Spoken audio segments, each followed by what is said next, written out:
শায়েখে চরমনাই মরহুম উনি বলতেন, বাবা আমি মৃত্যুর পরে যদি আমার কবরের পরে যদি ফুলের মালা দিয়া যদি রাখো আর মাসুক মাওলা যদি মাপ না করে, এই ফুলের মালার দ্বারা কিছু আসে আর যায় না, ঠিক কিনা? আর যদি মৃত্যুর পরে যদি তোমরা আমার কবরের পরে যদি জুতার মালাও যদি রাখো আর আমার মালিক যদি আমাকে মাফ করিয়া দেয়, ওই কবরে জুতার মালা রাখলেও কিছু আসে যায় না, ঠিক কিনা?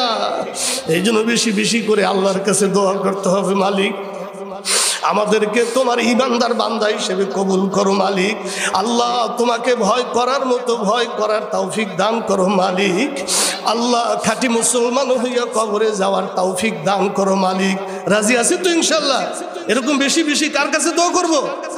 আল্লাহর কাছে। আল্লাহ কবুল করেন বলি আমিন। আমার ভাইরা, এই বিষয়ে আলোচনা করব হাদিসের থেকে। দুইখানা হাদিস আমি তেলাওয়াত করছি। قد حرم الله عليهم الجنة مدمن الخمر والعاق والديوس الذي يقر في أهله الخبث। আল্লাহ রসুল কয়, ঈমান আনার পরেও তিনটা রোগ যদি কোনো মানুষের ভিতরে থাকে তাহলে সেই মানুষটা আল্লাহর জান্নাতে যাবে না। সেই তিনটা জিনিসও তো জানার দরকার আছে, আছে না নাই? আমি ঈমানদার হইলাম কিন্তু ওই তিনটা রোগ যদি আমার ভিতরে থাকে, আল্লাহ নবী বলেন জান্নাতের ধারে কাছেও যাইতে পারবে না। বলেন নাউজুবিল্লাহ। তিনটা জিনিস কি? মুদমিনুল খমার, নেশাখোর। কি খোর? বর্তমান সমাজে কম না বেশি? বেশি। আমার সোনার যুবকদেরকে নষ্ট করে ফেলছে এই নেশা জাতীয় জিনিসে, কথা ঠিক কিনা? শুধু যুবকরা কেন, মুরব্বীরাও কি এই নেশায় তারাও কি আছে? আছে না নাই? ও আল্লাহ, বাসের ভিতরে উঠছি, দাড়ি চুল পাকা, চাপ দাড়ি, হে মুরব্বীও সিগারেটটা ধরাইয়া এমন টান শুরু করছে, আছে না নাই? আল্লাহ, এখন কেউ প্রশ্ন করতে পারে তাহলে বিড়ি খাওয়া এটাও কি নেশা নাকি? হ্যাঁ, বিড়ি খাওয়া এটাও নেশা। বলেন নাউজুবিল্লাহ। আরে নেশা পেশা ওরা দেখবানে পরে, বিড়ি যারা খায় এদের মুখের থেকে সুগন্ধ আসে না দুর্গন্ধ আসে? এত পরিমাণে দুর্গন্ধ, ছোট বাচ্চাটারে চুমো খাইতে গেছে, আব্বা মুখ সরাও, তোমার মুখ দিয়ে দুর্গন্ধ আসে। কি কথা ঠিক কিনা? আর স্ত্রী বেচারা যে কেমনে থাকে, আল্লাহু আকবার। কি তো মানুষ যদি এই বিড়ি খাওয়া দুর্গন্ধ সহ্য যদি করতে না পারে, আল্লাহর রহমতের ফেরেশতারা সহ্য করতে পারবে? কথা বলেন। দুই নম্বরে আল্লাহর নবী কয়, আক্কু, যারা মাতা পিতার অবাধ্য সন্তান। নাউজুবিল্লাহ বলেন। এই রোগটাও সমাজে কম না বেশি? বেশি। যদি তৌফিক হয় একটু টাচ দেব ইনশাআল্লাহ। আর শেষের হাদিস হয়েছে, দায়ুসু লা ইয়াদখুলুল জান্নাহ, দায়ুস কখনো জান্নাতে যাবে না। দায়ুস কারা? মহিলাও আছে, পুরুষও আছে। একটা মহিলা কমপক্ষে 4 জন পুরুষ জাহান্নামে নেবে। নাউজুবিল্লাহ কবেন, নাউজুবিল্লাহ কবেন। কয়জন? 4 জন কমপক্ষে। আর একটা মহিলা যদি একটু ফিকির করে, হাজার হাজার পুরুষকে জাহান্নামে নিয়ে যাইতে পারে। কি পারে না? না পারে? 4 জন। একজন মহিলা দায়ুস লা ইয়াদখুলুল জান্নাহ, একজন দায়ুস মহিলা কমপক্ষে 4 জনকে জাহান্নামে নেবে। জোরে বলেন নাউজুবিল্লাহ। এই দায়ুস কারা? কয় বেহায়া বেপরদায় রাস্তাঘাটে চলে, আছে না নাই? ফার্মের মুরগির মতো সব জায়গা রোমা সোমা আছে নাকি? ফার্মের মুরগিতে নেই যেরকম এক শ্রেণীর মহিলার আছে ওই রকম ফার্ম মার্কা। কথা ঠিক কিনা? সব জায়গা ঢাকা ঢোকা নাই, কিছু কিছু জায়গা ঢাকা, কিছু কিছু জায়গা কি ফাঁকা। ওর দিকে তাকাইলে ঈমান থাকে? কথা বলেন থাকে? তো ওই যে কিছু জায়গা ঢাকা কিছু জায়গা ফাঁকা, ওই মহিলার যদি স্বামী থাকে ওই স্বামী জাহান্নামী। আল্লাহ নবী বলছে, কে বলছে? আবার আমার পর বেজার হইয়েন না।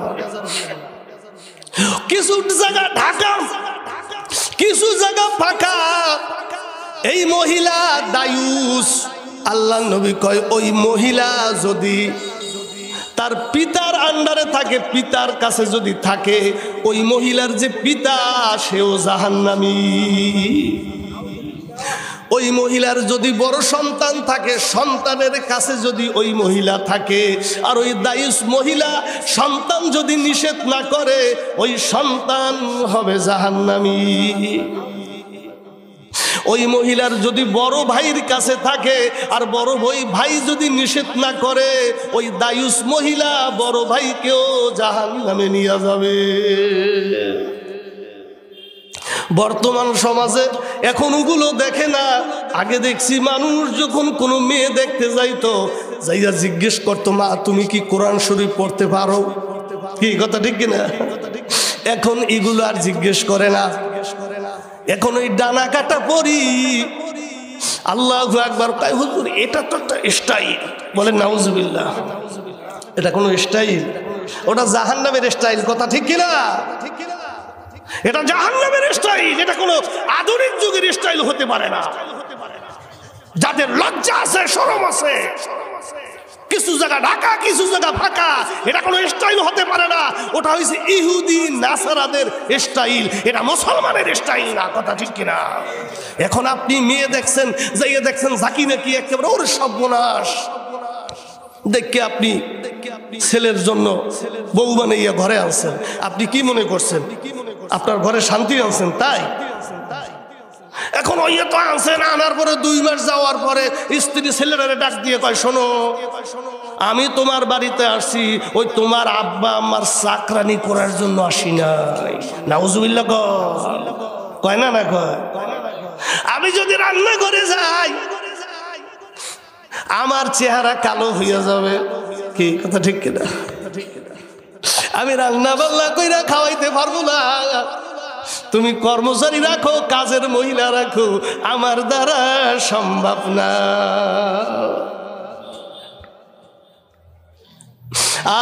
আর যদি কোরআন পড়নেওয়ালা নামাজি দেখে তুমি যদি একটা পুত্র বউ ঘরে আনো, আশা করা যায় মেয়েটা দেখবে আমার শ্বশুর আব্বা আমাকে চয়েস করিয়া তার পুত্রবধূ বানাইয়া ঘরে আনছে। যতদিন বাইসে আছি শ্বশুর আব্বার খেদমত কইলেই যাব। কি কথা ঠিক কিনা? এই জন্য কিতাবের মধ্যে আছে, যখন কোন সন্তানকে তোমরা বিবাহ দেবা, সাবধান 6 শ্রেণীর মহিলাদেরকে, 6 শ্রেণীর মেয়েদেরকে খবরদার পুত্রবধূ সাজাইয়া ঘরে আনবা না। যদি এই 6 শ্রেণীর মহিলাদের মধ্য থেকে যদি কাউকে যদি তুমি ঘরে আনো, ওই ঘরে কোনোদিন শান্তি আসবে না। কয় শ্রেণীর? আল্লাহর নবী কয় 6 শ্রেণীর কিতাবের ভিতরে 1 নম্বরে আন্না না। আমার সাথে বলেন, আন্না না, আন্না না, মান্না না, হান্না না, হাদ্দা ক, বাররা ক, সাদ্দা ক। বেজার হইতেছেন নাকি? যে বেজার হবে সে উঠে হাঁটা দেবে। যে ব্যক্তি উঠে হাঁটা দেবে মনে করবেন সে বেজার। কি কথা ঠিক কিনা? আশেপাশে একটু খেয়াল করেন কেডা উঠে যায়।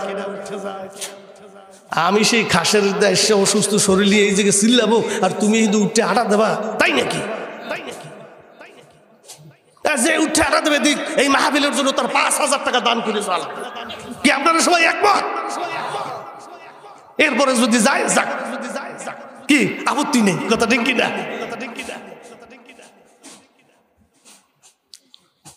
আমার ভাইরা, আন্না না কয় শুধু হুজুর পেশ করে স্বামীর কাছে, আছে না নাই? এই তুমি দূরে সরো, সরো সরো সরো, আমার শরীর ভালো না, তোর কামরায় ভালো থাকি না। এই হচ্ছে 1 শ্রেণীর মহিলারা। এরা স্বামীর মধ্যে পাত্তা দিতেই চায় না। তখন দেখবেন একটা যুবক যে রাত 10টার সময় রাস্তায় থাকে না, স্ত্রীর অবহেলার কারণে ওই স্বামী তখন রাত 12টা পর্যন্ত রাস্তায় থাকে। কথা ঠিক কিনা? ওই স্বামী খারাপ হয়ে যায়। আমি প্রথমেই বলছি, একটা ভালো মহিলা সে তার সন্তানকে ভালো বানাইতে পারে, স্বামীকে ভালো বানাইতে পারে, ওই সংসারটা সুখের সংসার বানাইতে পারে। কথা ঠিক কিনা? আমার ভাইরা, স্বামী যখন কাছে যায়, আর না না কয় দূরে সরে যাও, আমার শরীর ভালো না, আমার ভালো লাগতেছে না, অধিক সরো না কেন, আছে না নাই? 2 নম্বরে হইছে মান্না না। ওরে বাবার বাড়ির থেকে যদি কোনো জিনিস যদি স্বামীর বাড়িতে আনে, কথায় কথায় খোটা দেয়, আছে না নাই? তোমার ছেলে কি? ওই আমার মা একটা মুরগি দিয়েছিল, ওই মুরগিটা যখন এই ঘরে আসছে তখন এই ঘরে উন্নয়নের জোয়ার বইছে। শালা দেখছে একটা মুরগি এনে তার দাপট কত, তোমার বাবা তোমার বানাই দিতে পারছে, 35,000 টাকা দিয়ে আমার বাবা খাট বানাই দিচ্ছে, সেই খাটের শোভা বুঝতে শুনলে শুনলো। নাউজুবিল্লাহ, আছে না নাই? একেবারে স্বামীর কলিজা ঠান্ডা হয়ে যেতেছে না, একেবারে কইতেও পারে না, সইতেও পারে না। কি কথা ঠিক কিনা? ওর বাবা 35,000 টাকা দিয়ে খাট বানাইয়া দিছে, স্বামীরে শোয়াইয়া কয় আমার বাবার খাট 35,000 টাকা দিয়ে বানাইয়া দিছে। স্বামী বেচারার কলজা পুজে যাইতেছে। কি কথা ঠিক কিনা? কয় মান্না না, এরা শুধু কথায় কথায় খোটা দেয়। এ ঘর বানাইছো আমার বাবার বাড়ির গাছ, এই টিন আমার বাবার বাড়ির, আছে না নাই? কথায় কথায় শুধু খোটা দেয়। এই শ্রেণীর মহিলারা যেই ঘরে থাকবে ওই ঘরেও কি আল্লাহর রহমত আসবে না, শান্তি আসবে না। 3 নম্বরে হইছে হান্নানা। এটা হইছে কি জানেন? এটা হইছে এরা স্বামীর বাড়ির মাল গোপনে বাবার বাড়ি পাচার করে। আপনাদের শিবপুর এলাকায় নাই মনে হয়, আছে। ওরে যদি নিজের বোন আসে, এই খাসির গোশ, গরুর গোশ, দেশি মুরগি, আর না কত কিছু, আর যদি স্বামীর বোন আসে মুখটা কালো হইয়া যায়, বৈশাখী ঝড় শুরু হইয়া যায়, কথা শোয়ান যায় না। নিজের বোন আসলে স্বামীরে কয় কি আমার বোনটা কতদিন পরে তোমার বাড়িতে আসে, এই ফার্মের মুরগি কি খাওয়ান যায় নাকি, শীতলমারি বাজারে যাইয়া দেখো একটা দেশি মুরগি পাওয়া যায় কিনা।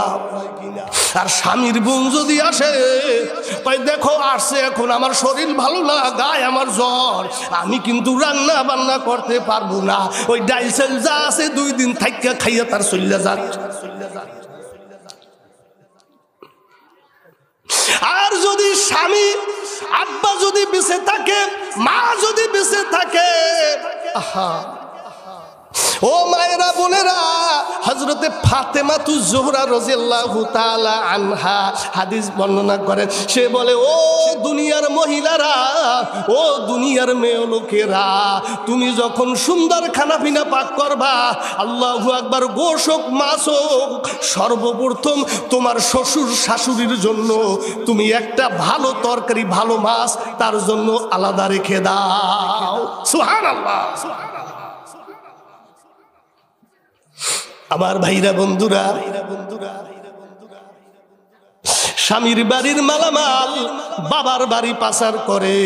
আবার অনেক মহিলারা আছে আগে বিবাহ হয়েছিল, স্বামী মারা গেছে অথবা ডিভোর্স দিয়েছে, ওই ঘরে সন্তান রয়েছে, আর স্বামীর ঘরে যে ঘরে আসছে নতুন বিবাহ বসার পরে এই ঘরেও সন্তান আছে। এরকম হয় না? না হয়। এই স্বামীর ঘরের সন্তানকে চোখে দেখতে পারে না, আগের ঘরের সন্তানদেরকে ভালোবাসে, এই সংসারের মালামাল সিদিকে পাচার করে। 3 নম্বর। কয় নম্বর? 4 নম্বরে হাদ্দাকো। কয় এই মহিলারা যেই সংসারে থাকবে স্বামীর ইনকাম কত সেদিকে তাকাবে না। আমার সোনার চুড়ি লাগবে, আমার কানের দুল লাগবে, আমার গলার হার লাগবে, অমুক ভাবিরে দেখছি 5,000 টাকা দিয়ে শাড়ি কিনছে, আগামী মাসে বিল পাইয়া আমাকে 5,000 শাড়ি না দিলে হবে না। এদিক তাকায় না যে আমার স্বামীর বেতন কয় টাকা। কি কথা ঠিক কিনা? এই হাত দেখো, এরা স্বামীর বেতনের দিকে তাকায় না, আমার আইনা দিতে হবে। ওই স্বামী বেচারা যদিও থাকে ভালো, পরে হয়ে যায় খারাপ, কথা ঠিক কিনা? যদি থাকে ভালো, দিত বিল্ডিং এর রড, এরপরে দেয় কি বাস, কথা ঠিক কিনা? স্ত্রীর তো খুশি করা লাগবে, খুশি যদি না করে আল্লাহু আকবার, বাড়ি গেলে তো মোটামুটি খবর আছে, আছে না নাই? ও সালেহার মা। এই জন্য 4 নম্বরে তারা কি হয়ে গেছে, কয় কি এরা স্বামীর ইনকামের দিকে তাকাবে না, এরা শুধু কোথায় কি দেখছে, আমারে এটা এনে দাও, ওটা এনে দাও। স্বামী বেচারার প্রেশার যদি লো থাকে, ওর ধাক্কুনি গুতুনি ভেস্কির জন্য স্বামীর প্রেশার হাই হইয়া যায়।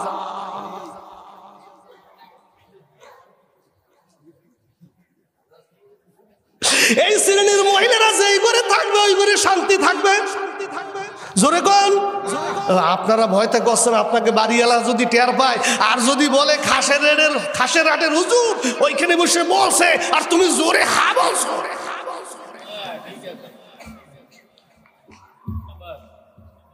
যারা যারা ভয় করেন না, আপনারা বলেন এই শ্রেণীর মহিলারা যেই ঘরে থাকবে শান্তি আসবে। মাশাআল্লাহ, ঠিক আছে। আরে এত ভয়ের দরকার, 5ই আগস্ট তো চলে গেছে, কথা ঠিক কিনা? এখন আর ভয় কি? আমার ভাইরা, স্বামীর ইনকামের দিকে মা বোনেরা তাকাবেন। স্বামীর ইনকাম কি, ইনকাম কত টাকা ইনকাম করে একটু খেয়াল রাখবেন। 4 নম্বর চলে গেল। 5 নম্বর কয় ওই মহিলা, আল্লাহর নবী কয় ও দুনিয়ার মহিলারা, তুমি সাজুগুজু করবা তোমার স্বামীর সামনে। কার সামনে? আরো জোরে কন, স্বামীর সামনে। কিন্তু বর্তমান সমাজের মহিলারা স্বামীর সামনে সাজতে চায় না। যদি একবার শীতলমারি যাওয়া লাগে, বাগেরহাট যাওয়া লাগে, ওরে সাজু গুজু। যদি শাড়ি যদি নিজের না থাকে, পাশের ঘরের ভাবির কাছ থেকে যেয়ে কয় তোর টাঙ্গাইল শাড়িটা দে। আরে আইবুড়ো যদি না থাকে, বাচ্চাটারে কয় চুলার পিঠে যে একটু কালি দিয়ে আয়। আরে সরষের তেল মাখাইয়া তারপরে সাজুগুজু কইরা রাস্তা দিয়ে হাইটা যায় পর পুরুষকে দেখানোর জন্য। আল্লাহর নবী কয় ওই মহিলা যতক্ষণ পর্যন্ত রাস্তায় থাকবে, ওর প্রত্যেকটা শ্বাস নিঃশ্বাসে গুনায় কবিরা গুনাহ হইতে থাকে। মহিলারা কয় হয় হুজুর, আমাকে যে স্বামী এটা সাজুগুজু। কালকে সকালে বাড়ি গিয়ে করবেন, খাসের আঠের হুজুর বলছিল স্বামীর সামনে সাজা রোজা, এটা সুন্নাত সাজতে হবে। হয় তোমার সংসারে এসে কাজ কাম করতে করতে জীবনটা তেনা তেনা হয়ে গেছে, কি কথা ঠিক কিনা? কিন্তু যখন তারা বাগেরহাটে যাবে, শীতলমারিতে যাবে, ওই ছেলে মেয়েদেরকে নিয়ে স্কুলে যাবে, তখন ওরে সাজু গুজু, জোরে কন নাউজুবিল্লাহ।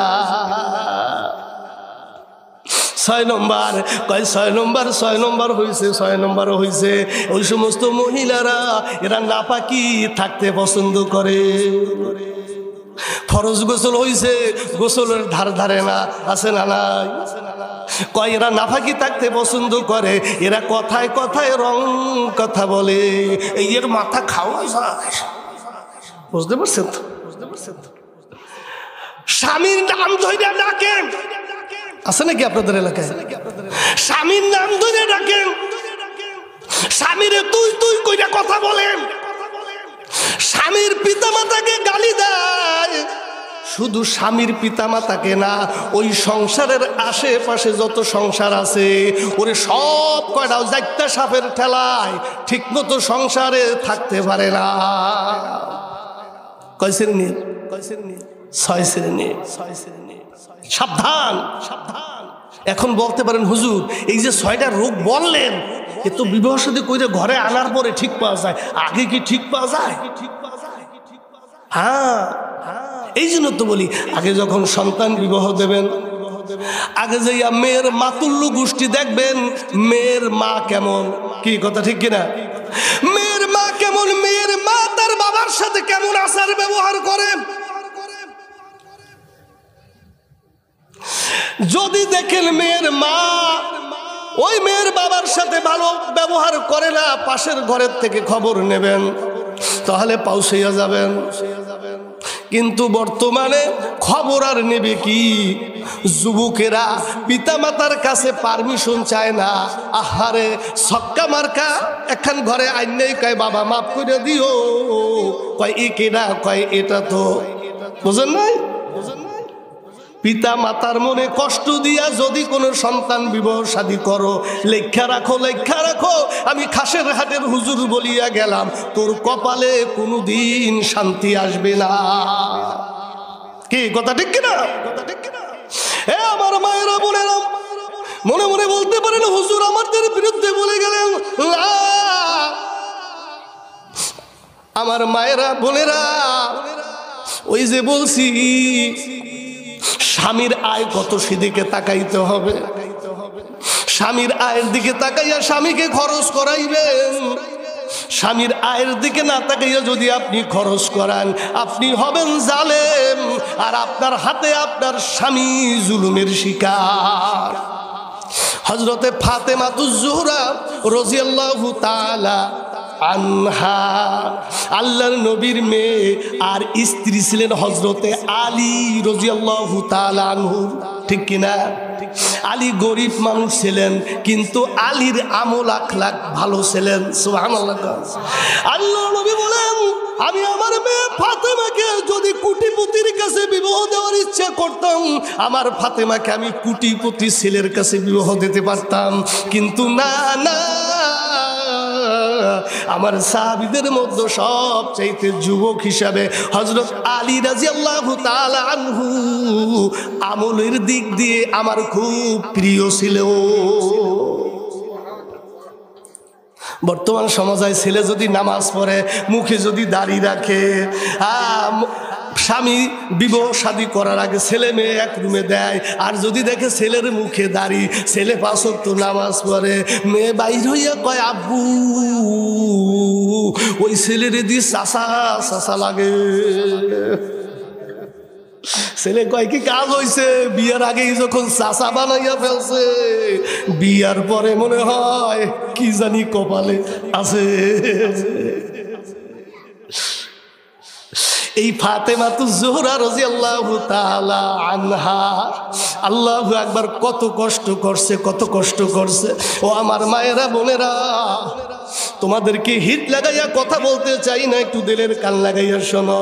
ফাতেমাতুজ জোহরা রাদিয়াল্লাহু তাআলা আনহা আল্লাহর নবীর মেয়ে, যদি নবীকে শুধু যাইয়া একবার বলতেন আল্লাহু আকবার আল্লাহ, আল্লাহর নবীর মেয়েকে বিবাহ করার জন্য আল্লাহু আকবার অসংখ্য অসংখ্য যুবকেরা কি পাগল পারা ছিল, কিন্তু কারো কাছে দেয় নাই। ফাতেমাতুজ জোহরা রাদিয়াল্লাহু তাআলা আনহাকে আলীর সাথে বিবাহ দিয়েছে। একদিন, 2 দিন, 3 দিন, 4 দিন হয়ে যায়, হযরতে আলী যুবক মানুষ কোনো কাজ পাইতেছে না, কোনো কাজ পাইতেছে না। 3 দিন সফর করার পরে খালি হাতে হযরতে আলী রাদিয়াল্লাহু তাআলা আনহু বাড়ির উদ্দেশ্যে রওনা দিয়েছে। কয়দিন পরে? 3 দিন পরে। ওদিকে ফাতেমা কবে স্বামী আসবে, বাজার ঘাট করে নিয়ে আসবে। খাবার খাইতে পারি না, স্বামী বাড়ি আসবে, বাজার ঘাট করবে, খাবার দাবার খাবো, কষ্ট করে সহ্য করতেছে, কিন্তু নবীর বাড়ি একদিনও কষ্টের কথা বলে না। হযরত আলী বাড়ির কাছে যখন গেছে, হযরত আলীর মুখটা মলিন হয়ে গেল। কেন মলিন হয়েছে বলেন? কোনো ইনকাম নাই, টাকা নাই, পয়সা নাই, 3 দিন পরে বাড়িতে আসছি, স্ত্রীকে কি বলবো? এজন্য হযরতে আলীর মুখটা মলিন হয়ে গেল। বাসার মধ্যে প্রবেশ করার পরে যখন সালাম দিলেন, হযরতে ফাতেমাতুজ জোহরা রাদিয়াল্লাহু তাআলা আনহা তাবাসসুম, মুস্কি হাসি দিয়ে ঘরের দরজাটা খুলিয়া দিয়েছে। আল্লাহর নবী কয়, ও মায়েরা বোনেরা শোনো, কোন স্বামী যদি সফর হালাতের থেকে বাসায় আসে, আর তাবাসসুম, ওই মহিলা যদি, ওই স্ত্রী যদি মুস্কি হাসি দিয়া ঘরের দরজা স্বামীর জন্য খুলে দেয়, আল্লাহর নবী বলে সেজন্য জান্নাতের দরজা খুলিয়া দিল। বর্তমানের মহিলা খোলে? একটু যারা বড় লোক কাজের মেয়ে আছে, এ স্বামী আসছে, স্ত্রী ডাক দিয়া কয় ও কুমিল্লা, কাজের মেয়েটারে ডাক দিছে, ওই সাহেব আইছে দরজাটা খুলে দাও। কি কথা ঠিক কিনা? আর আমাদের যারা গরিব মহিলারা কয় ও কুমিল্লা, ওই তোর বাপ আইছে দরজাটা খুললে দে, দেখো না রাত ঠনঠনে, রাত 10টা বাজে এখন আইছে। আল্লাহ নবী কয় তোমার স্বামী যখন বাসায় যাবে তাবাসসুম মুস্কি হাসি দিয়া তুমি যখন দরজা খুলিয়া দিবা, আল্লাহু আকবার, তোমার জন্য জান্নাতের দরজা খুলিয়া যাবে। হযরতে ফাতেমাতুজ জোহরা রাদিয়াল্লাহু তাআলা আনহা তাবাসসুম মুস্কি হাসি দিয়া আলীকে সালাম দিয়া ইস্তেকবাল দিয়া ঘরের মধ্যে নেছে। হযরতে আলী মুখটা মলিন, চোখে পানি আসবে আসবে। ফাতেমা ডাক দিয়ে বলে প্রাণের প্রিয় তোমার স্বামী, আপনার মুখটা কেন মলিন? হযরতে আলী কয় ফাতেমা, আজকে 3 দিন পর্যন্ত আরবের জমিনে ঘোরাফেরা করতেছি, কোনো কাজের সন্ধান পাই নাই, খালি হাতে আসছি। তুমি তো আমার দিকে তাকাইয়া রইছো, আমি তো কোনো টাকা পয়সা নিয়ে আসতে পারি নাই, কোনো বাজার ঘাট নিয়ে আসতে পারি নাই। ফাতেমা বলে আমি বেজার না, আমি আপনার পরে খুশি। আলী ডাক দিয়া কয় ফাতেমা, তুমি যদিও খুশি, আমি আলী স্বামী হইয়া খুশি হইতে পারি না। ফাতেমা এবার স্বামীকে খুশি করার জন্য গলায় একটা স্বর্ণের চেন ছিল, বাবার বাড়ির থেকে দিছে। সুবহানাল্লাহ। চেনটা খুলিয়া স্বামী আলীকে ডেকে বলে ও আমার স্বামী, আমার এই গলার চেনটা বাজারে বিক্রি করিয়া যাও, বাজারের থেকে বাজার করে নিয়ে আসো। আমাদের স্ত্রীর বা মহিলার যেতে হইতে কয় হ্যাঁ, এই চেনটা আমার বাবার বাড়ির থেকে দিয়েছে, তোমার বিক্রি করে বাজার কথা ডক্কিনে খাওয়াবে না, কথা ঠিক কিনা? হযরতে ফাতেমা কয় স্বামী আলী, এই চেন বিক্রি করিয়া বাজারের থেকে বাজার করে নিয়ে আসো। আলী ডাক দিয়ে কয় ফাতেমা দরকার নাই, কয় কিনা দেখতেছি তোমার মুখ মলিন, এই তোমার মলিন মুখটাকে একটু হাসি খুশি করার জন্য আমার গলার চেন আমি দান করে দিলাম আপনাকে, আপনি বাজারে বিক্রি করিয়া তারপরে বাজার ঘাট নিয়ে আসেন। জোরে কোন আল্লাহু আকবার। হযরতে আলী চিন্তা নিয়ে মনে করেন চিতলমারি বাজারে, মেসাল স্বরূপ চিতলমারি বাজারে গেছে, স্বর্ণের দোকানে গিয়ে বিক্রি করছে 6 দিরহাম। কত দিরহাম? 6 দিরহাম। বিক্রি করার পরে টাকা পকেটে লইয়া হযরতে আলী চিন্তা করে এখানে থেকে বাজারে নিয়ে গাড়ি ভাড়া দেবো কি করতে, এই যে উঁচাপন ওখানে তো দোকান আছে, ওখানে থেকে বাজার করে মাথায় নিয়ে বাসায় যাব। কি ঠিক না? হযরতে আলী যখনই রওনা দিয়ে চলে আসছে, পথিমধ্য একজন ভিক্ষুক হযরতে আলীকে সালাম দিয়েছে, এত সহি করিয়া এত সুন্দর করিয়া হযরতে আলীকে সালাম দিয়েছে। আলী সালামের জবাব দিয়েছে। ভিক্ষুক ডাক দিয়া কয় ভাই তোমার নাম কি? বলে আমার নাম আলী। ভিক্ষুক ডাক দিয়া বলে তোমার চেহারার ভিতরে দেখতেছি তুমি মায়াওয়ালা লোক। সুবহানাল্লাহ। তুমি একজন ভালো মানুষ, তোমার অন্তরে মায়া বেশি। আমার মন চায় তোমার কাছে আমি একটু সাহায্য চাই, তুমি যদি আমাকে কিছু সাহায্য করো। আজকে 1 সপ্তাহ পর্যন্ত বাজার ঘাট করতে পারি না, আমার স্ত্রী ক্ষুধার্ত, আমার সন্তান রয়েছে তারা সবাই ক্ষুধার্ত। আপনি মনে হয় ধনী মানুষ, আপনার চেহারা সুরাত ভালো দেখায়, আশা করি আমাকে আপনি খালি হাতে ফিরাবেন না। সুবহানাল্লাহ। হযরতে আলী ভিক্ষুকের ওয়াজ শুনিয়া দিলটা নরম হয়ে গেল। পকেটে কত দিরহাম? 6 দিরহাম। হযরতে আলী ভিক্ষুকের কথা শুনিয়া আল্লাহু আকবার পাগল পারা হয়ে গেছে। 6 দিরহাম বাহির করিয়া ভিক্ষুকের হাতে দিয়া দিয়েছে। ভিক্ষুক টাকাগুলো গুনিয়া আল্লাহর কাছে দোয়া করে, মালিক 6 দিরহাম দান করলো, তুমি এই যুবককে কবুল করিয়া নাও। হযরতে আলী 2-4 পাক ফেলানোর পরে চিন্তা করে, হায় হায় টাকা কার, দান করলাম কারে? চেন হইছে ফাতেমার, বিক্রি করলাম বাজার করার জন্য। আমি তো দান করে দিলাম, তাও যদি 1 দিরহাম দিতাম একটা কথা ছিল, 2 দিরহাম দিতাম একটা কথা ছিল, যা ছিল পকেটে সব দিয়ে দিলাম। আমি এখন ফাতেমার কাছে যাইয়া কি বলবো? আগে তো ছিল 1 টেনশন, এখন হইছে ডাবল টেনশন। ঠিক কিনা? হযরতে আলী সামনের দিকে যখন হাঁটতেছেন, হঠাৎ করে দেখতেছে এত সুন্দর একটা মানুষ, এত সুন্দর দাড়ি, এত সুন্দর পাগড়ি, একটা উট, আল্লাহু আকবার, রশি ধরে নিয়ে আসতেছে। আলীর কাছে এসে সালাম বিনিময়ের পরে বলে, হে ভাই, এই উটটি আমি বিক্রি করব, তুমি কিনবানি? সুবহানাল্লাহ। হযরতে আলী ওই লোকের চেহারার দিকে তাকাইয়া, এত সুন্দর চেহারার মানুষ কোনোদিন দেখে নাই, এত সুন্দর উট, এত সুন্দর, এত সুন্দর ঝলমল করে। হযরতে আলী উটের দিকে তাকাইয়া কয়, ভাই কত টাকা দিতে হবে? সুবহানাল্লাহ। এইবার উটের মালিক কয়, আপনি বলেন। হযরতে আলী কয়, না ভাই আপনি বলেন। উটওয়ালা কয়, ভাই 100 দিরহাম যদি দেন উট আপনাকে দিয়া দেব। হযরতে আলী কয়, কি নাই? পকেটে টাকা নাই। কয়, ভাই বেয়াদবি মাফ করবেন। কয়, বেয়াদবি কি? কয়, আমার পকেটে টাকা নেই 1 টাকাও, আমি তো উটের দাম জিগাইতেছি। ও লোক কয়, যদি আপনার কেনার যদি গরজ থাকে, আপনাকে আমি বাকিতে বিক্রি করবো। দুনিয়ার কোনো গল্প না, কথা ঠিক কিনা? ওই লোক যখন বলছে বাকিতে বিক্রি করব, হযরতে আলী কয়, বাকিতে কেনার পরে আপনাকে আবার তালাশ করব কোথায়? ও ভাই, উট কি বিক্রি করবেন? হযরতে আলী বলতেছে, জি বিক্রি করব। সুবহানাল্লাহ। কর পাগলদের খেলা, কথা ঠিক কিনা? হযরতে আলী কয়, বিক্রি করব। এইবার ওই পথিক কয়, কত টাকা বিক্রি করবেন? আলী কয়, আগে পিছে কোনোদিন এই ব্যবসা করি নাই। করছি? আগে পিছে কোনোদিন এই ব্যবসা করি নাই। ভাই উট কি তোমার পছন্দ হয়েছে?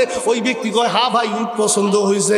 আলী কয়, আমি দাম বলবো না, ন্যায্য মূল্য বললে দেন, বেশি একটা কাটাকাটি হবে না, দিয়া দেব। এইবার আগন্তুক ডাক দিয়া কয়, ভাই 160 দিরহাম উটে দেব, আপনি দেবেননি?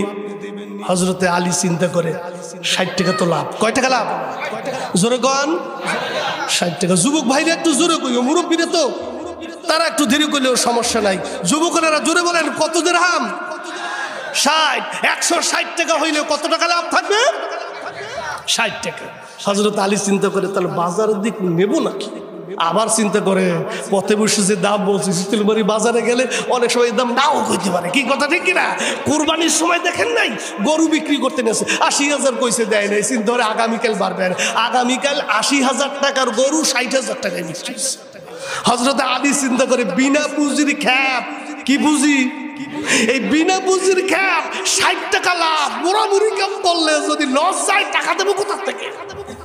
হযরত আলী ডাক দিয়া কয়, ভাই বেশি লাভের দরকার নাই, দাও 160 দিরহাম। চকচকা নোট বাইর করে দিয়েছে, 160 দিরহাম। হযরতে আলী উটের রশি তাকে দিয়া দিয়েছে, 160 দিরহাম নিয়া 60 টাকা আলাদা পকেটে রাখছে, 100 টাকা হাতে রাখছে। সুবহানাল্লাহ। কিছু দূর চলতে চলতে মরুভূমি, ওই যে লোক উট বিক্রি করছে, ওই লোক দাঁড়াইয়া কয়, আসসালামু আলাইকুম ওয়া রাহমাতুল্লাহ।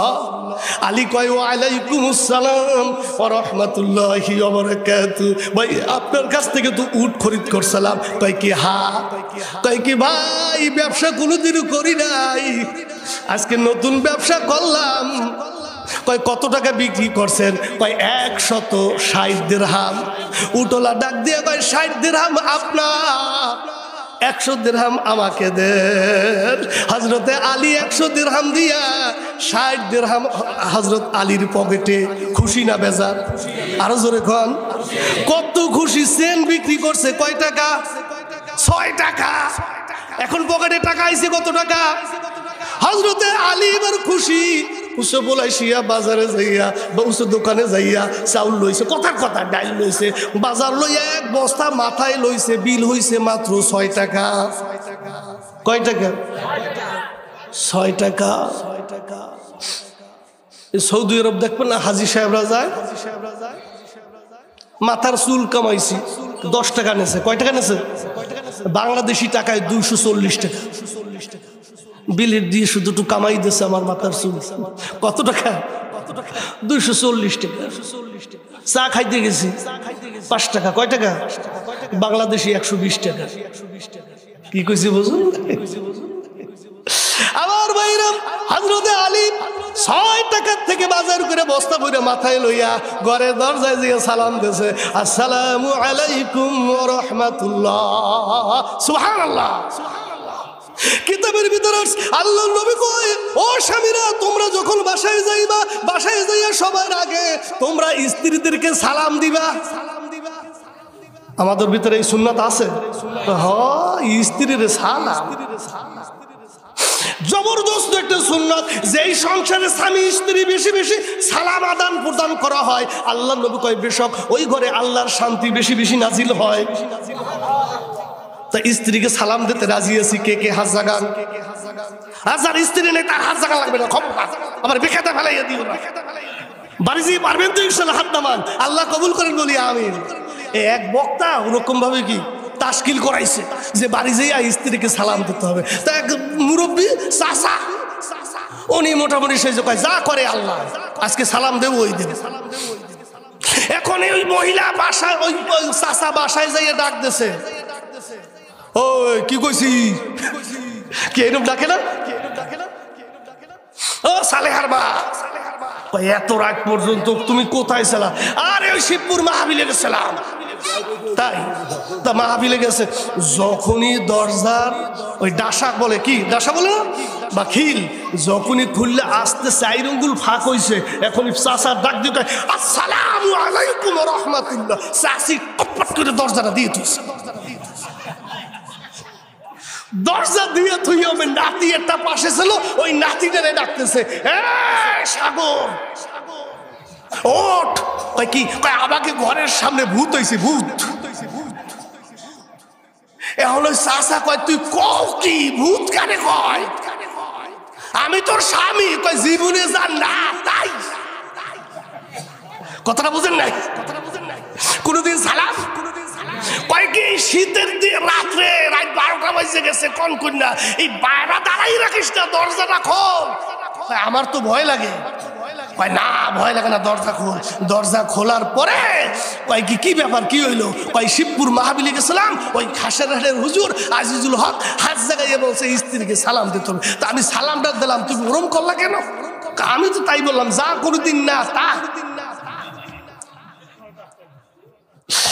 হযরতে আলী খুশি না বেজার? খেয়াল আছে তো? সালামও তো সেরকম খুশির সালাম হয়েছে, কথা ঠিক কিনা? হযরতে আলী খুশি বলে সালাম দিয়েছে, আসসালামু আলাইকুম ওয়া রাহমাতুল্লাহি ওয়া বারাকাতুহু। হযরতে ফাতেমা, ওয়া আলাইকুমুস সালাম ওয়া রাহমাতুল্লাহি ওয়া বারাকাতুহু ওয়া মাগফিরাতুহু। দরজা খুলিয়া দেছে। আলী কয় তাড়াতাড়ি মাথার থেকে বস্তা নামাও। হযরতে ফাতেমা স্বামীর মাথার থেকে বস্তা নামাইছে। বস্তা খুললে দেখে কি অনেক অনেক বাজার। ফাতেমা ডাক দিয়ে কয়, স্বামী চেন কয় টাকা বিক্রি করছেন? 6 টাকা। সব টাকার বাজার কত টাকা? 6 টাকা। হযরতে ফাতেমাও খুশি। কি কথা ঠিক কিনা আমার ভাইরা? অনেকদিন ক্ষুধার্ত থাকার পরে যদি খাবারের ব্যবস্থা হয় তাহলে কত খুশি। আমাদের এলাকায় একটা লোক একটু আধা বলদ ছিল। আধা বলদ বুঝেন তো, বুদ্ধি কম। তো এখন ওই মাথায় বস্তা দেশে কয় খাসারের বাজারে কয়, ও মেবাই খিদায় পেট পেল পেল করে। মেবাই কয় কি, বস্তাটা লইয়ে খাসারের বাজারে যা, তোরে 10 টাকার একটা রুটি কিনে দেবারে। কয় তাই এখন একটু ভালো ঠিক ক্ষুধার্তর পরে, বুঝেন নাই? হযরতে ফাতেমা খুশিতে এখানে বাকবাকুম। হযরতে আলী তো আরো খুশি। ফাতেমারে ডাক দিয়া কয়, ফাতেমা এই দেখো। ফাতেমা ডাক দিয়ে কয়, স্বামী চেন বিক্রি করছেন 6 টাকা, এখানে কত টাকা? কয় তুমি একটু গোনো। আপনারাও যদি ব্যবসা ভালো হয় মাঝে মাঝে স্ত্রীর হাতে কিছু দিয়েন। কথাটা কি কইছি বোঝেন নাই? ওই বেচারা খুশি হবে। ফাতেমার হাতে যখন আলী টাকাগুলো দিয়েছে, 1 দিরহাম 2 দিরহাম গুন্না গুন্না দেখে 54 দিরহাম রইছে। 60 টাকার বাজারের থেকে 6 টাকা যদি চলে যায় 54 টাকা থাকে না। এইবার ফাতেমা কয়, ব্যাপারটা কি? চেন বিক্রি করলেন 6 টাকা, বাজার করছেন 6 টাকা, এই 54 টাকা কিসের? হযরতে আলী কয়, ফাতেমা আল্লাহর সাথে ব্যবসা করছি। কার সাথে? কার সাথে? একটু জোরে আল্লাহরে ডাক দেন না, আল্লাহ। আল্লামা শামসুল হক সদর সাহেব হুজুর বলে, কোন বান্দা যদি আল্লাহকে আল্লাহ বলে ডাক দেয়, আর মালিক যদি একটা ডাক যদি কবুল করিয়া নেয়, একটা ডাকের ওসিলায় ওর জীবনের গুনাহ মাফ হইয়া যায়। আল্লাহ রে ডাক রে বান্দা, আল্লাহ বলে ডাক, ও তারে ডাকতে পারলে তোর জীবনের গুনাহ হবে মাফ। তুমি যখন ছোট্ট ছিলে, দাঁত ছিল না মুখে, আল্লাহ তাআলা তরল খাবার দিলেন তোমার মাজলুনির বুকে, ঠিক না? ওরে সেই আল্লাহ রে ভুইল না রে, জীবন তোমার থাকবা যাক। আল্লাহ রে ডাক রে বান্দা, আল্লাহ বলে ডাক, ও তারে ডাকতে পারলে তোর জীবনের গুনাহ হবে মাফ। জোরে কন্যা আল্লাহু আকবার।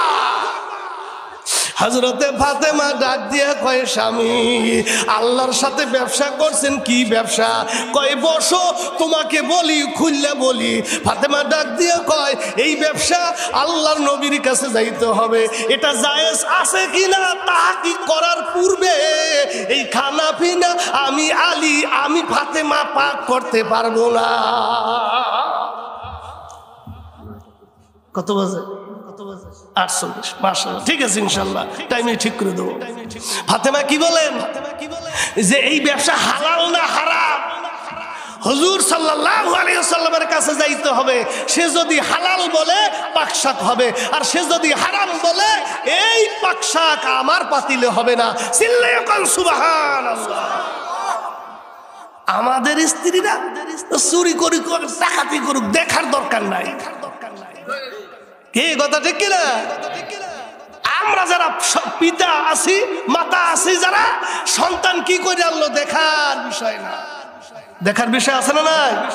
ফাতেমা দীর্ঘদিন অনাহার থাকার পরে, ক্ষুধার্ত থাকার পরেও স্বামী আলীকে ডাক দিয়া বলে, প্রাণের প্রিয় তোমার স্বামী কষ্ট করে নিয়ে আসছেন, পাক করে দেওয়ার দায়িত্ব আমার, কিন্তু আমার বাবার কাছে যাইয়া ফতুয়া আনবো।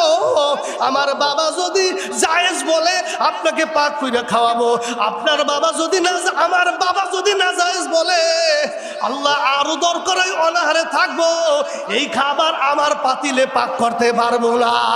আল্লাহু আকবার। এইবার রওনা দিয়েছে হযরতে আলী এবং হযরতে ফাতেমা আল্লাহর নবীর বাড়ির কাছে। যখন গেছে, আল্লাহর নবী ফাতেমারে দেখা আর আলীরে দেখা আল্লাহর নবী মুস্কি মুস্কি হাসতেছে। সুবহানাল্লাহ। আল্লাহ নবী জানতে পারছে কিনা? ওরে ফাতেমা আর আলী নবীর কাছে যাওয়ার আগে আল্লাহর ফেরেশতা জিবরাইল নবীর কাছে আসিয়া বলিয়া দিয়েছে। খারাপ লাগতেছে নাকি আপনাদের? খারাপ লাগে নাকি? আরে আল্লাহু আকবার। আমার ভাইরা, যখন মক্কায় গেলাম, যাওয়ার পরে বাইতুল্লাহর সামনে যখন গেলাম, কি করব পাগল পারা হয়ে গেছে। আমার একজন হাত ধরে কয়, এই কাম করো, কি করো, তুই পাগল হয়ে গেছিস, মানে দিশাহারা হয়ে গেছিস। মজা আছে না নাই? নবীর বাড়িতে যখন গেলাম, একটা জায়গার নাম আছে আল্লাহর নবীর রওজা, যেখানে মা আয়েশা সিদ্দিকা রাদিয়াল্লাহু তাআলা আনহার ঘরের ভিতরে, ওখানে থেকে নবী মসজিদে আসতো। আয়েশা সিদ্দিকা রাদিয়াল্লাহু তাআলা আনহার ঘর আর মসজিদ, আল্লাহর নবী গুলো গুলো আসতেন। আল্লাহর নবীর এই মুবারক কদম ওইখানে গুলো গুলো পড়ছে। আল্লাহ ডাক দিয়া কয়, আমার মাহবুব নবীর কদম যেইখানে বারবার পড়ছে, ওইটা দুনিয়ার মধ্যে জান্নাতের জায়গা, ওটা জান্নাত। হাজী সাহেবরা যখন যায় ওই জায়গার মধ্যে 2 রাকাত নামাজ পড়ে, 2 রাকাত নামাজ পড়লে পুলিশ আছে সাথে সাথে দাঁড়াই দেয়, ইয়া হাজী তারিখ তারিখ তাড়াতাড়ি সরো। আমি যখন ওখানে ঢুকলাম ভাইরা, দাঁড়াইয়া গেলাম, 1 না 2 না 8 8 রাকাত নামাজ পড়তেছি, পুলিশ আমারে চোখে দেখে নাই। পরে চিন্তা করলাম আমার পিছনে তো হাজার হাজার হাজিরা দাঁড়াইয়া আছে, আমি 8 রাকাত পড়তে পারছি, ওখানে থেকে সামনের থেকে বাইর হইয়া আল্লাহু আকবার বাম সাইডে হইছে আমার নবীর রওজা মুবারক। পাশেই শুয়ে আছে হযরতে আবু বকর, পাশেই শুয়ে আছে হযরতে ওমর।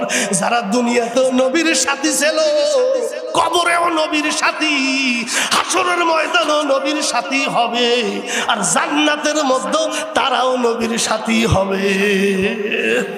খারাপ লাগতেছে? এই নবীর জীবনে যাদের ভালো লাগতেছে, এই ভালোবাসা তোমাকে আমাকে নবী পর্যন্ত পৌঁছাইয়া দেবে। আল্লাহু আকবার। পৌঁছাইয়া দিতে পারে কিনা বলেন? ও আরশের মালিক, আমি অধম ভাঙতে চুরে ভাবে যে কয়টি কথা বললাম, তোমার গোলামেরা দিলের কান লাগাইয়া আল্লাহ শুনছে, এদের দিলে নাকি ভালো লাগতেছে। এই ভালো লাগার ওসিলায় আমার এই মানুষগুলোরে মালিক কিয়ামতের ময়দানে নবী পর্যন্ত পৌঁছাইয়া দিও। আর জোরে কই আমিন। আমার ভাইরা নবীর কাছে যখন গেছে, ফাতেমা ডাক দিয়া কয় আব্বু একটা আসামি নিয়ে আইছি। সুবহানাল্লাহ কয়। স্ত্রী স্বামীরে আসামি বলছে, এটা একটা মহব্বতের না? নবী বলতেছে ফাতেমা তুমি আলীরে কি বললা? আব্বা আসামি। কই কিসের আসামি? কই শোনেন। নবী ডাক দিয়া বলে, ও মা ফাতেমা, আলী বলবে কি আমি বলে দেব। সুবহানাল্লাহ। ফাতেমা ডাক দিয়া কয় বাবা তুমি জানলা কেমন কইলা? কই আলী যে আল্লাহর সাথে ব্যবসা করছে। আলী যখন আর তুমি ফাতেমা যখন বাড়ির থেকে রওনা দিয়েছো, জিবরাইল আমিন আসিয়া আমার কানে কানে বলিয়া গেছে। নবী ডাক দিয়া কয় ফাতেমা আমার জামাতা হযরত আলীকে তুমি আসামি বলিও না। আলী যে ব্যবসা করছে হালাল, 100% হালাল। ও আলী 2 থেকে 3 দিন পর্যন্ত অনাহার, কোনো কষ্ট নাই, কোনো কষ্ট নাই, পানি খাইয়া বলছো আলহামদুলিল্লাহ, ঠিক কিনা? একজনে গরুর গোশ খায়, গরম পরোটা খায় আলহামদুলিল্লাহ, আরেকজন রিস্কাওয়ালা গরম ভাত তো দূরের কথা, পান্তা ভাত আর কাঁচা মরিচ খাইয়া কয় আলহামদুলিল্লাহ। কি কথা ঠিক কিনা? নবী আমার কয় ওই ধনাঢ্য ব্যক্তির চেয়েও গরিব ব্যক্তি পান্তা ভাত খাইয়া যে বলছে আলহামদুলিল্লাহ, ওই ধনী ব্যক্তির চেয়েও 500 বছর আগে এই গরিব ব্যক্তি জান্নাতে যাবে। আল্লাহর নবী ডাক দিয়ে বলে ফাতেমা 2 থেকে 3 দিন পর্যন্ত ক্ষুধার্ত রইছো, তারপরেও হারাম হালাল তামিজ করছো, ঠিক কিনা? আর আমরা যদি একদিন যদি অনাহারে থাকি, কোথায় আশা, কোথায় গ্রামীণ ব্যাংক? কি কথা ঠিক কিনা? কোথায় কিস্তি? আরে হারে মা বোনেরা আজকে কিস্তিতেও মা বোনদেরকে নষ্ট করছে, কথা ঠিক কিনা? রাস্তা নষ্ট করছে টেরাকে, আর মহিলাদেরকে নষ্ট করছে বিরাকে। কি কথা ঠিক কিনা? ও মহিলারা 8টা 10টা লোন তোলে না তোলে। এখন বেচারা লোনের টাকা দিতে পারে না, ওনার বউরে ভিন্ন পুরুষ এসা খারাপ খারাপ কথা বলে, আর উনি রাস্তায় গোপাল বিলি টানে আর কয় ও আমি কিস্তি তুললাম 8টা 10টা, ঋণগুলো সব খেলাফি, বউ মরিলে মিলাদ দেব কিন্না 1 মন জিলাপি। আমি কিস্তি তুললাম 8টা 10টা, ও আমি কিস্তি তুললাম 8টা 10টা, ঋণগুলো সব খেলাফি, ওরে বউ মরিলে মিলাদ দেব কিন্না 1 মন জিলাপি। এখন ডাক দিয়ে তাই এ বেটা তোর বউ মরে গেলে মিলাদ দিবি? হুজুর আপনারা তো বোঝেন না, এই কিস্তির টাকা পুরুষের নামে দেয় না, দেয় মহিলার নামে। তা আমার বউ যদি মারা যায় কিস্তি সব মাপ। 1 মন জিলাপি যদি যায় 8টা লোনের টাকা থেকে তো বাইসে গেলাম, কথা ঠিক কিনা? আমার ভাইরা নবী আমার চোখের পানি ছাড়াইয়া ডাক দিয়ে কয় ফাতেমা আলীকে কি তুমি চেনো? জান্নাতি আলী, তুমি তাকে আসামি বানিয়ে নিয়ে আসছো। আলী যে উটটা খরিদ করছে ওই উটটা বিক্রি করছে কে জানো? আল্লাহর একজন ফেরেশতা হযরত মিকাইল আলাইহিস সালাম। আর যেই লোকটা উট খরিদ করছে উনি হইছে আল্লাহর ফেরেশতা জিবরাইল। 1 টাকা দান করলে 10 টাকা পাওয়া যায়, 6 টাকা দান করছে কয় টাকা পাইছে? মিলছে, হিসেবে মিলছে। এই জন্য পর্দার আড়ালের মায়েরা বোনেরা, এ আমার যুবক ভাইরা, ইয়া আইয়ুহাল্লাযীনা আমানুত্তাকুল্লাহ, আল্লাহকে ভয় করিয়া ভয় করার মতো ভয় করো। আর খাঁটি মুসলমান হইয়া মাওলার কবরে যাইও। এ পর্দার আড়ালের মায়েরা বোনেরা, পর্দায় থাকিও, ছোট আওয়াজে কথা বলিও, স্বামীর খেদমত কইরো, খাঁটি মুসলমান হইয়া মাওলার কবরে যাইও। কোন দিন যেন আজরাইল আসিয়া যাইবে, মসজিদের মাইকে এলান হয়ে যাইবে, মসজিদ থেকে পালকি আনিয়া গরম পানি করিয়া গোসল দিয়া কাফনে প্যাকেট করিয়া আল্লাহু আকবার এই দুনিয়ার থেকে বিদায় দিয়া দিবে। 1 দিন 2 দিন 3 দিন কান্দার পরে কেউ কিন্তু আর কোনো খবর নিবে না। এই জন্য হাতে ধরি পায়ে ধরি খাঁটি মুসলমান হইয়া কবরে যাইতে হবে। আর খাঁটি মুসলমান হইয়া কবরে যাইতে হইলে 5 ওয়াক্ত নামাজ পড়তে হবে। কে কে 5 ওয়াক্ত নামাজ পড়বেন একটু আল্লাহরে দেখান। ও মালিক, চিল্লা পাল্লা করিয়া ভাইদেরকে বুঝাইয়া 5 ওয়াক্ত নামাজ পড়বে, হাত তুলছে। মালিক তুমি হাতগুলোকে কবুল করো বলি আমিন। এইবার কার কার আব্বা আম্মা বেঁচে আছে একটু হাত জাগাও। যুবক হাত নামাও। তুমি আজকে বাড়ি গিয়ে যদি আব্বার ডান হাতটা চুমু খাইতে পারো, তুমি জান্নাতের দরজার পরে চুমা খাইবা। আজকে বাড়ি গিয়ে আব্বা আম্মার পাও ধইরা আব্বার কাছে মাপ চাইও, মায়ের কাছে মাপ চাইও। পিতা মাতার অবাধ্য সন্তান হইয়া যত বড় তুমি বুজুর্গ হও না কেন, আল্লাহর জান্নাত কিন্তু পাবা না। যুবক, আমিও তো তোমার মতো একজন যুবক। আমার মা নাই, আব্বা নাই। আব্বা আম্মা যে কি জিনিস যার নাই সেই জানে, কথা ঠিক কিনা? ওরে আব্বা আম্মা যে কি জিনিস তুই জানবি সেই দিন তোর আব্বা আম্মা মরবে যেদিন, ঠিক কিনা?